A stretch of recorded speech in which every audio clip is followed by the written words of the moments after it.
The following program is from aficionados who watch the film and discuss the film at the group's weekly Zoom meeting. The commentary voiced are opinions of each individual blogger and have been edited for clarity.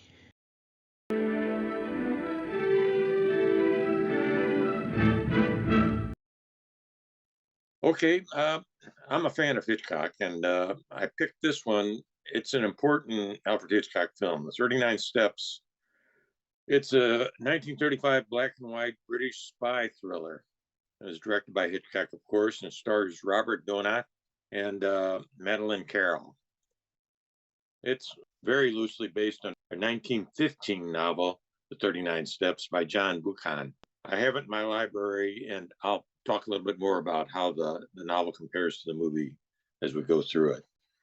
The story concerns a Canadian civilian in London, Richard Hannay, who becomes caught up in preventing an organization of spies called the 39 Steps from stealing British military secrets.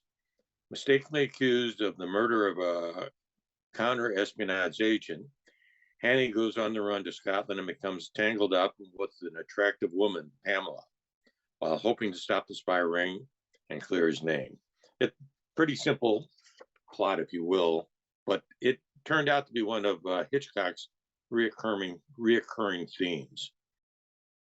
39 Steps was one of the earliest examples of the man on the run thriller, archetype subsequently adopted by filmmakers as much used plot devices. And this is Hitchcock uses this, and a more current plot device of the man on the run would be The Fugitive.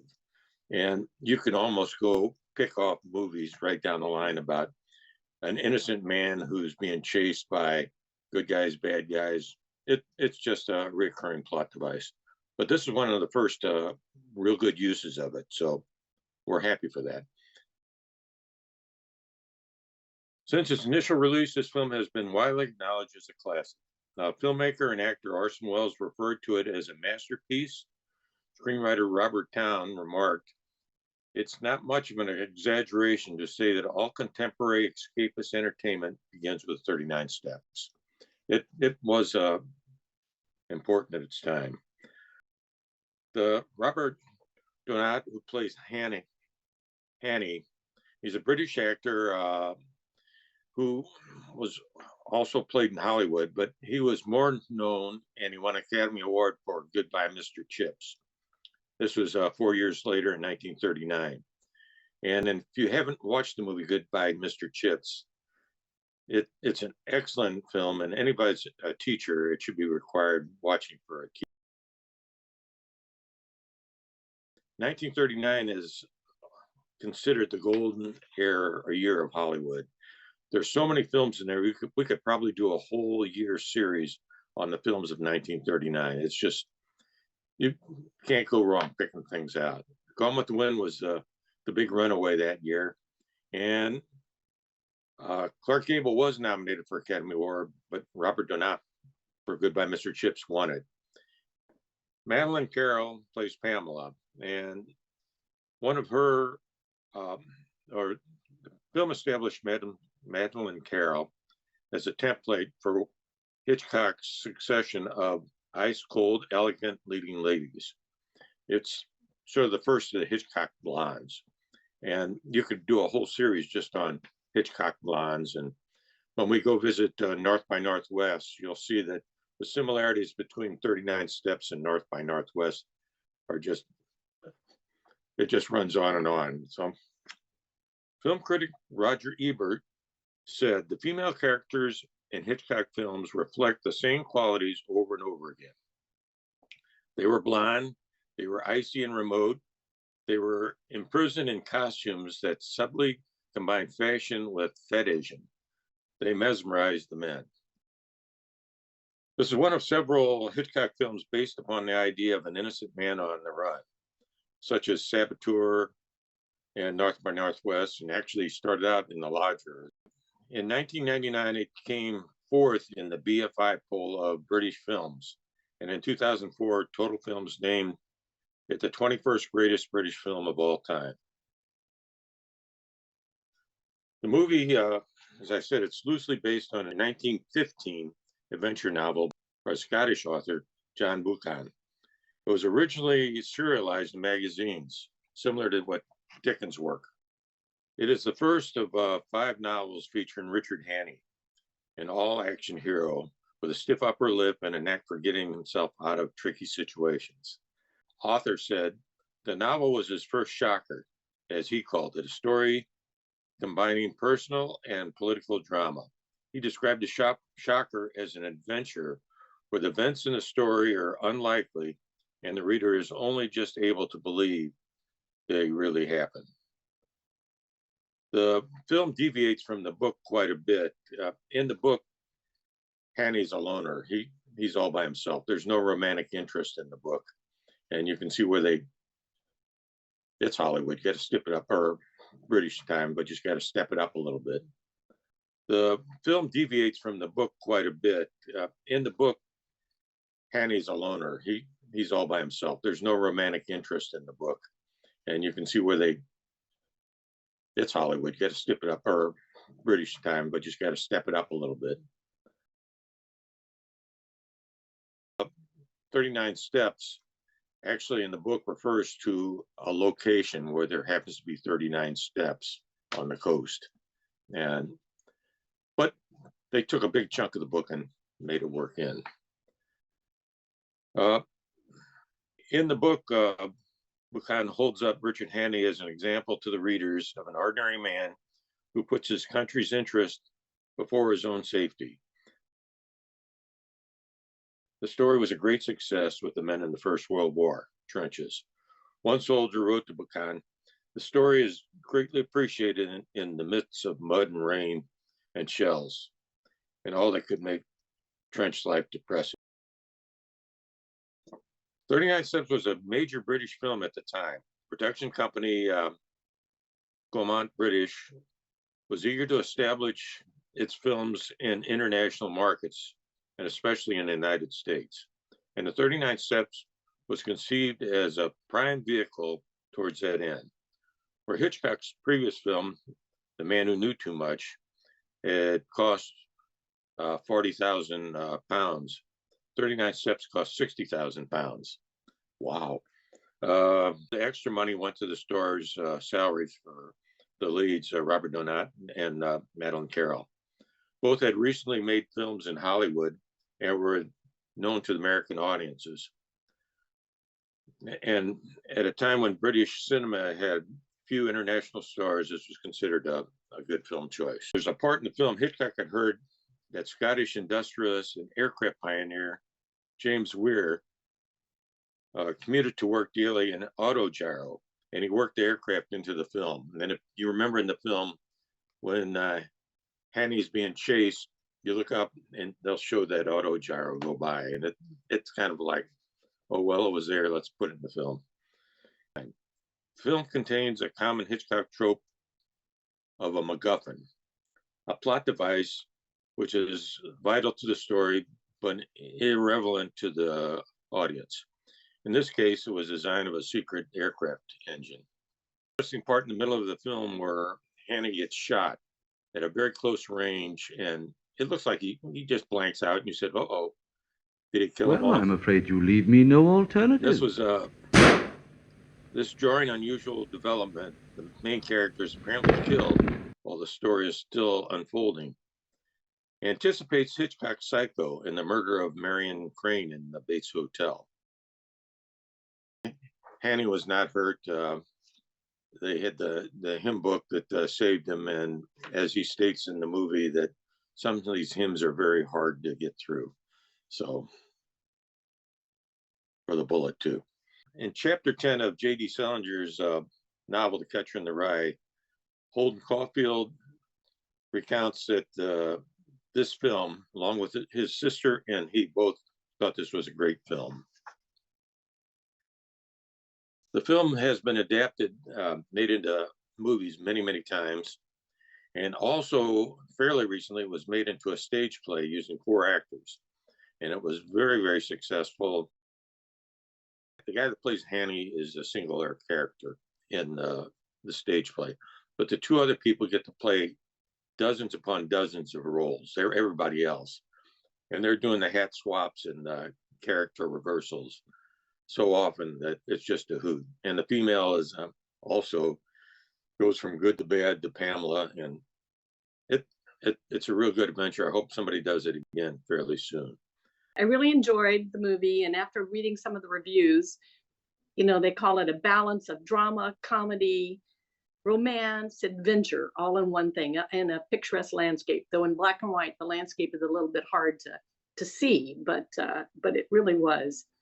And so I really enjoyed it. I enjoyed the leads.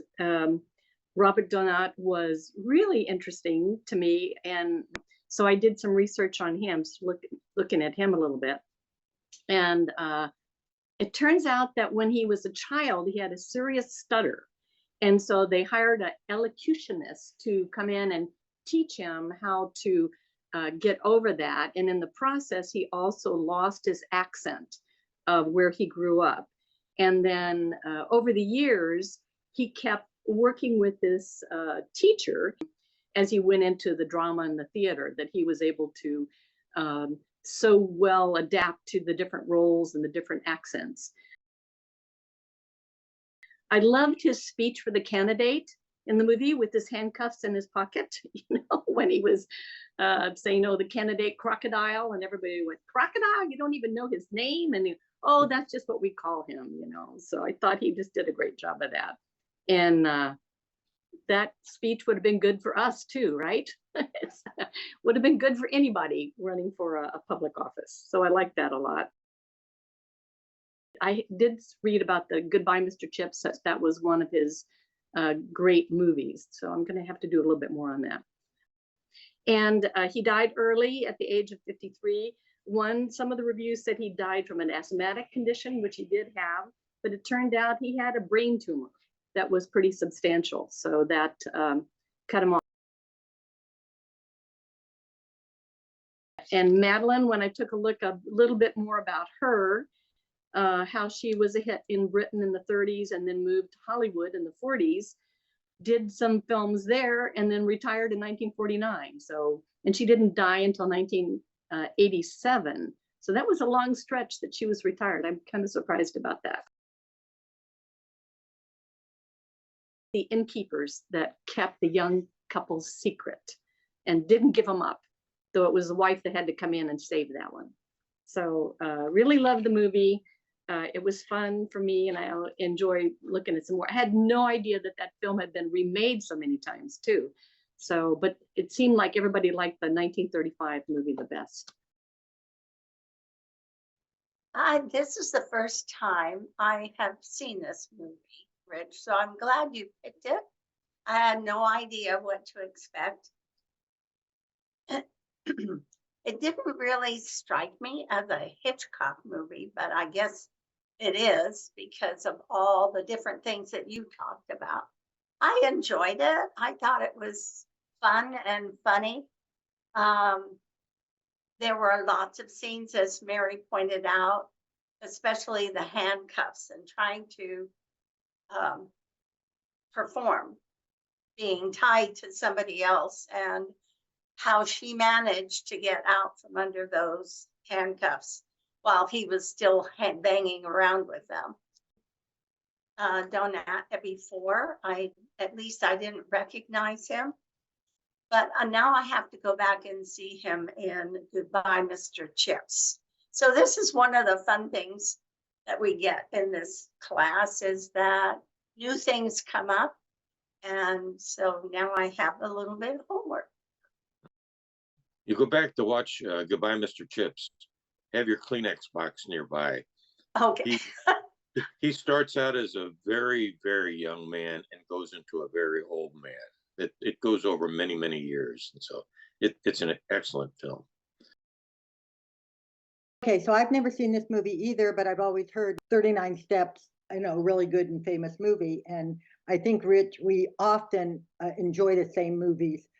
This one was hard for me. It was weird. At the beginning, I thought this might be a comedy because it was so implausible to me. He meets this woman and she says, "Take me home," and he goes, "Oh, okay." Well, from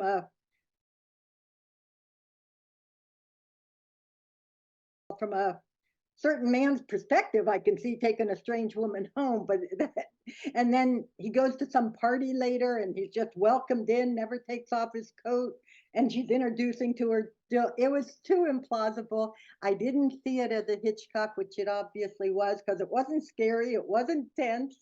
I kept looking for him, Hitchcock's cameo. About after The Lodger, he started in most of his film having a cameo. And this one is about 7 minutes in, where Hitchcock, along with the screenwriter Charles Bennett, are seen walking past a bus outside the music hall. And I believe he literally throws something on the ground. It's typical Hitchcock attitude. I love Hitchcock. I used to watch the TV series. I think I've seen the vast majority of his movies, but I hated her dresses, and I love fashion in movies, but what the hell is that on her dress? It's like she's got a butterfly. So I thought the costume was as weird as the movie. But again, not a problem watching it, not a problem now saying, yeah, I watched 39 Steps, but it was not my cup of tea. That, I'm sure obviously it was the world's cup of tea, but it wasn't mine.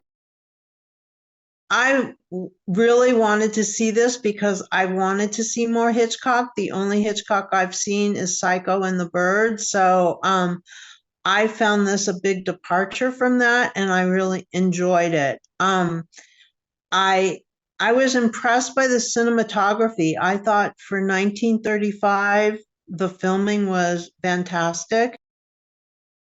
Like most everyone else, I've heard about but never saw the movie. But man, it's essentially John Buchan's novel. Further, Hitchcock uses the same story 25 years later, North by Northwest. Hitchcock and screenwriter Charles Bennett, along with Hitch's wife Alma Reville, greatly improved the story by adding two female protagonists into the mix. Both women are strong and bold as women goes in the 1930s, though Annabelle the spy, being a brunette, is dispatched quickly to allow blonde Anna, the innocent bystander, to draw more screen time. Hitchcock's infatuation with his blonde stars was a Hollywood open secret until Tippi Hedren, who starred in The Birds, and Marnie said in her memoirs that Hitchcock was obsessed with her. He would put her dressing room next to his office and separated her when offset from the rest of the crew. My understanding is that Hitchcock really preferred blonde leading ladies. He scripted them forward towards men's, possibly an underlying male sexual fantasy of women coming after him, though I don't know if he actually acted upon it like the infamous Harvey Weinstein.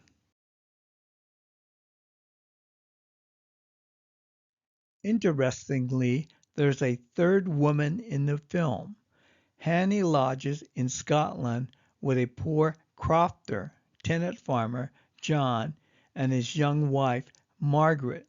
She's a battered wife, but remains with her abuser. I wonder if Hitchcock's wife Alma had anything to do with including this scene. Quite a contrast of the strong, independent woman featured in the film. I am afraid I gave it to that gentleman who was staying here that night. This movie appeals to me on many levels. One, because it underscores my theory that the enjoyment of a movie is very much a function of the moviegoer. And Rich, because of your breadth of understanding of the body of work of Hitchcock, when you see this movie, you can sort of superimpose some of the ideas in education that you have about Hitchcock to this movie.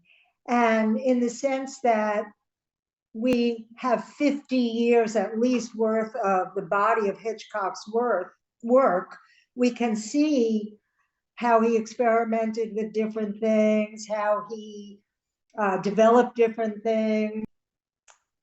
I appreciate Hitchcock more for the thriller part, not so much the comedy part. I don't really get a lot of his comedy aspect, but the thriller stuff, certainly. I presented Psycho, as one of my movies, and I think we did Rebecca. I'm not sure if I did or someone else did it. But yes, you could do, years on Hitchcock. One of the little bitty things that I read, and I'm not sure I really understand it because I'm not a photography person, but they talk a lot about POV, his point of view, and the way he angles the camera. And I was wondering if you could comment how that shows up in this movie. A lot of it's just a director's choice on how they show things, and we sort of mentioned, like in Chinatown, the point of view. They always had Jack Nicholson in every shot, but usually it was from behind, and you were looking at what he was looking at. And I don't know if I could say specifically in this one, other than no, it all depends on how the director's vision on how this is going to work. But one of the things I notice about Hitchcock movies is how off kilter they are, and it adds to your sense of unease. So the two of them being handcuffed together and trying to navigate required, some contortion, and that by looking for the off balance kind of, filming. But it's like building the suspense. And for the fractured filming, Psycho, the shower scene in Psycho is one of the greatest few minutes on film ever. It took a long time to film, but just the way the camera angles shifted around back and forth and left you very confused. And another good movie. Yeah. I heard in that movie, he actually used ice cold water to get the reaction that he did from Janet Leigh. She was expecting warm water and he used ice cold water. So her fright was pretty real. He could be like that. He was not the nicest person in the world I hear to work with. Hitchcock was always considered the master of suspense, and his films for nowadays, a lot of people look at him and they say, "Oh, it's so slow," but he builds suspense. And if you look at Marnie and some of the scenes in Marnie, especially the parts where she's doing the robbery, and in the background there's a cleaning lady, and it just drags, it seems like, on and on. Those were kind of my observations. I agree with all of the things about the couple and their handcuffs. That was really quite humorous, trying to, get her wet stockings off and the contortions they had to go through. And yet, I don't know how, puritanical the Brits were at the time, but, they were, trying to be somewhat proper about a subject that, had some undercurrents that could have been, risque. So.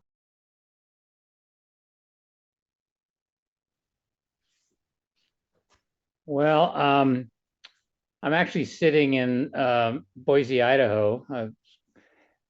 This is a measure of our modern communication, that Mary can be in Boston and people can be in San Luis County and Temecula and whatever. So that's great. Well, being a newbie, and like I said before, not really a literary, a critic type of a person, a couple of things I was struck by in this movie, and I really did enjoy. I didn't expect to enjoy it because of the age of the film and the black and white format. one, the date of the film, 1935, of course, that's in the lead up to World War II. And so I wondered whether Hitchcock was kind of foreshadowing all the intrigues that would happen in Europe around that time. And, I think that, it was interesting that he questioned the loyalty of the real upper crust Brit in spying for, I guess, Germany, because I think there was, some sympathies in the West, in the eventually Allied groups to, the Axis ideology. So I thought that was pretty interesting to come in 1935. It's interesting. The book was written in 1915, before the First World War, and it pretty much was a lead up on that. But I knew when they redid this in 35, they knew that the Second World War, they didn't. I don't know if they were going to number it, but the troubles in Europe were starting to come up, and the bad guys in this are trying to steal secrets for an ultra silent plane engine. And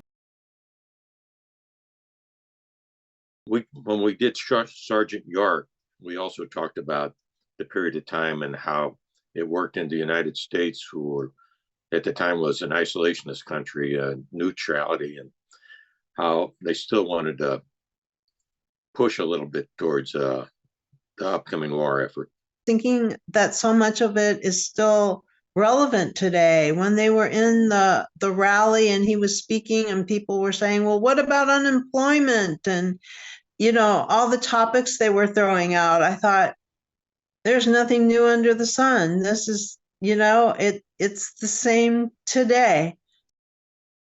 Yeah, the really different thing is, I really enjoyed the scenery. They picked out some really rugged landscapes, and you could see that the actors, of course, were doing their own, I guess, stunt things. They were wading in water and jumping across, gaps in the rocks and things like that. I thought, well, that was probably pretty typical of the day, but and there weren't any really outlandishly dangerous stunts, but it wasn't trivial either. So I was impressed about that. I thought the ending was a surprise for me. I forgot to say that. I was pleasantly surprised with the ending. I liked the way the movie wrapped up.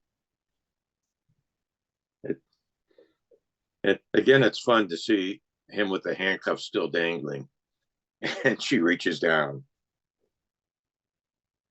That's a good closing shot. So, Yeah. Okay. A well-paced film. Just like today's Hallmark movies, the mystery is explained at the end. But since this is the 1930s, Hanny and Anna don't kiss but hold hands as the scene blacks out. My friend Jack Cashin is an Academy Award winning, director. He worked with Robert Altman a lot in the 80s. And I said to him as I was watching this movie, can you believe they got all the credits on one screen? Now we sit through endless, everybody who carried the garbage out for the animal trainer has to be, listed in the credits. All the credits were on one scene. The only credit that was separate was directed by Hitchcock. Everything else, makeup, camera, was all on one screen. In 39 Steps, most filming was done on studio lot. The outside studio scenes meant a few men running around the mountains and rivers, the train, and the bridge. Even the overhead flying autogyro was borrowed gratis. Essentially, cast and crew was much smaller compared to today's films. In the late 1940s and 1950s, films had to be even more spectacular to draw movie viewers from television. Big picture meant large casts and crews. Quo Vadis, Ten Commandment, Spartacus.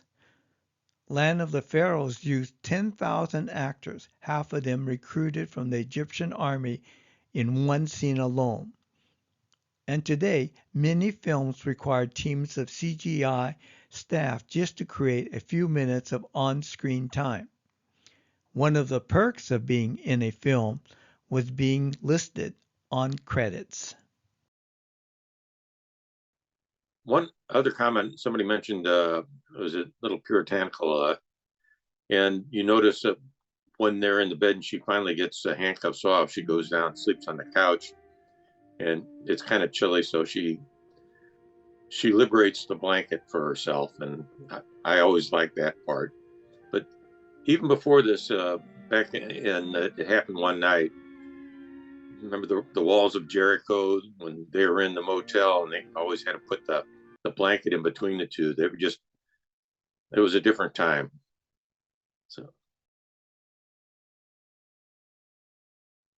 I'm next up, reminded of I Love Lucy, where they always had them sleeping in twin beds. Somehow they managed to have kids, but they were still in, as far as TV was concerned, they slept in separate beds. That exact same thought went through my mind about I Love Lucy. Yeah. And you can go from one bed to another. That's how they had kids.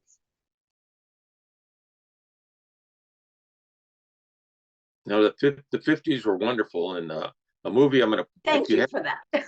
If you haven't watched Blast from the Past, starts in the 50s, and it's a comedy, a romantic comedy, and it's a lot of fun.